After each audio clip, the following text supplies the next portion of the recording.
Hi, everyone, and welcome. I'm Christina Raskin with Soul Thrive Yoga. Did you know that in 2014, the United Nations proclaimed June 21st International Yoga Day? According to the UN, the International Day of Yoga aims to raise awareness worldwide of the many benefits of practicing yoga. The benefits that I believe are so powerful and amazing that I've felt so profound in my life. And so, because I felt it so profoundly, I really wanted to have one of my teachers from India on today to chat about International Yoga Day today. This is Yogi Sivadas. Thank you so much for joining me. Namaste, welcome to everyone. Wonderful. I wanted to read a quote from Prime Minister Modi from India. He's the one who first brought this declaration to the United Nations and asked them to start International Yoga Day. In his address to the United Nations, he said, "Yoga is an invaluable gift from our ancient tradition. Yoga embodies unity of mind and body, thought and action, a holistic approach that is valuable to our health and our well-being. Yoga is not just about exercise. It is a way to discover the sense of oneness within yourself, the world, and nature." I love that quote. I think he says it pretty well. What do you think about that, Yogi Shivadas? Yeah, I'm very happy with the efforts done by our Prime Minister to Mm-hmm. bring yoga's popularity and also the legal acceptance of yoga in more places as a medium of maintaining health and well-being secularly for everyone. And that's the most important thing about it, in my understanding. Mm-hmm. And since this International Yoga Day started, the popularity of yoga went much faster among the youth and elderly and everyone at the same time, beyond the barriers of caste, religion, nationality, age, gender, and all those things. And I think it's a great gift to humanity and something a politician can offer the best, I think. Yeah, yeah, yeah, I agree, definitely. So, Yogi Shivadas, I'd love for you to just tell us a little bit about yourself.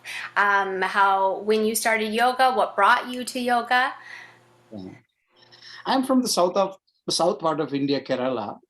And here, Ayurveda, yoga, all these things practiced by a lot of people as a tradition. Mhm. I had a connection to spirituality from my father's uncle at the age of 4 and 5 when we have the traditional schooling starts before the academic education.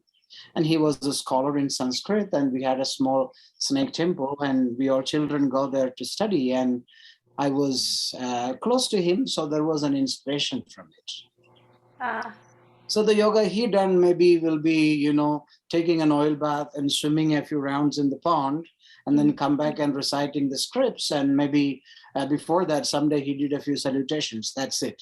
mhm, And then eventually I went through a basic academic education, and then I left the village for a cost of many things. And I ended up in North India. I was further connected to Shivananda Ashram, the Divine Love Society, and where I studied more uh, properly mhm. and developed it. And I've been on and off teaching now 30 years. And 20 years I was running the school before COVID in Dharamsala Himalayas. Mhm. And I'm widely traveled and taught in India as well as another 49 countries worldwide. Mhm. And before COVID, about 10 years, I was offering courses in Berlin as well Mhm. and traveling and teaching in Europe. So Yeah. to me, yoga simply, I look at the health benefits of it. Mhm. And that's what everyone should adopt. And then people should consider any specific field like spirituality, meditation, or other fields they can further go deep in. And as far as we spread the message of yoga as a medium of maintaining health and well-being and peace of mind, I think it would be a beautiful gift. Further, we can continue sharing internationally across the globe. Mhm.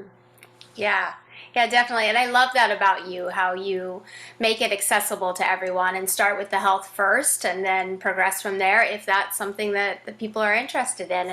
And I did my 300 hour with you in India in Dharmashala, and it was just beautiful and so life changing. And um, it really, I knew a lot about yoga for my 200 hour and I had a good 200 hour, but doing the 300 and having that additional training, it just, my world and my own personal practice just bloomed. It was just beautiful. So thank you for that. Thank you. Yeah, everything promotes health and peace of mind is yoga. It Mhm. didn't need to be practiced in the name of yoga even. Yes, A definitely. farmer fully content doing his farming, which give him the basic exercise he need, and Hmm. spending time in concentration and doing his job. He is a yogi as well. Hmm. Yeah, definitely. I love that. And actually, on that note, I wanted to ask you because there's so much talk right now about what is yoga and how do we define yoga? Because I do think that there are many people teaching things as yoga that I would not call yoga. So I would love to hear a little bit more. And I know this is a really difficult, complex Oh, question, but how would you define yoga? anything we define in the basis of our own understanding and experience of things. Hmm. Hmm. So the definition which is given academically or in the scripts can be interpreted in many different ways. Hmm. So if I want to simplify the explanation of yoga according to our time, Hmm. yoga is a medium which helps us in many avenues of practices and understanding to know us better, to understand our natural values in the sense how our body and mind functions, how we are connected to the nature around, and how we are all interlinked in a deeper level. Hmm. So it brings all of us together, and then the prosperity cannot be there just by a part of the world or people, and we are all together bring beauty to the world. Hmm. So yoga bring that inner awareness to reconnect us to our own nature, Hmm. and which is also the nature around us, and we share it. So it's all such a beautiful way to reconnect to ourselves. Yeah. Hmm. Yeah.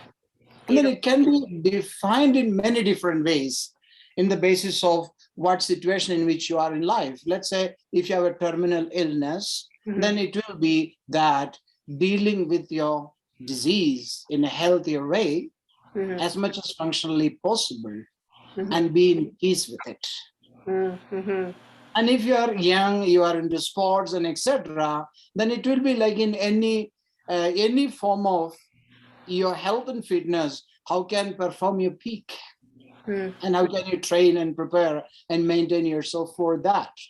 Hmm. And if you're talking about meditation, yoga, in terms of meditation, generally the hatha yoga aspects are a preparation for meditation. Hmm. And I can say that meditation is in the form of yoga, it will find yourself in everything, in the depth. Hmm. Hmm. So it can be said in so many ways. Yes, yes, it can. Just like life, right? There's no one answer, or Yeah. it's not black and white, So right? the general explanation is the feeling of oneness Hmm. and the ability to live with the feeling of inclusiveness. Mm. Yes. Oh, I love that. Inclusiveness. That's great. Yeah, wonderful. Inclusiveness brings secular approach to things, Hmm. brotherhood, Hmm. love and care for everyone unconditionally. Hmm. And it can limit our barriers beyond the functional needs of them. Hmm. So yeah, this can be talked much longer. Yes, I know it's a big, vast subject, and yeah, I would love to have you on again to talk more about it.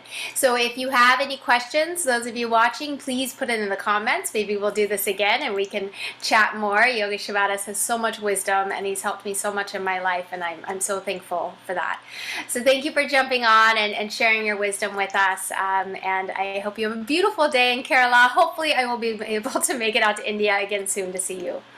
Yeah, you're very welcome. Now the travel conditions are very easier, Mhm. and overall the conditions are normal here. You're very welcome. Everyone is Wonderful. welcome. Wonderful. Thank you so much. Enjoy your beautiful day. Namaste. Namaste.